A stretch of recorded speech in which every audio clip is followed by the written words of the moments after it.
कीर्तनकार झाले का नवीन? आता काही कीर्तनकार व्हायला काय पुस्तकच काय नाही लागत. आता पेनड्राईव्ह पाठ करायचं आणि संध्याकाळी सांगून टाकायचं.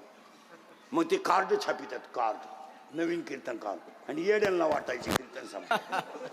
आणि त्या कार्डवर काय छापितात माहिती का? रामायणाचार्य, भागवताचार्य, शिवपुराणकार, शिवचरित्रकार आणि समाज प्रबोधनकार. मग सगळं तू एकटाच करीतो.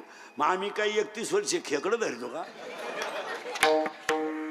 आता हे नट ढिल्ला झाला का शरीर गेलं. 31 वर्षे डांबरीवर तुमचं फक्त असा हात होतोय. मग हाच पेंड 6 बाजूनं वळत आहे. असं राहतं का ते?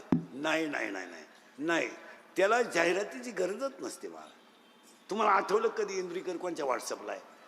आठवलं कधी इंद्रिकडनं कोणाला मॅसेज? मी मोबाईल वापरत नाही, आपली परिस्थिती नाही. मला व्हॉट्सअप नाही, फेसबुक नाही, कोण मिळालं तपास नाही, कोण आलंय तपास नाही. ज्याला गरज आहे तो आपल्या घेईल.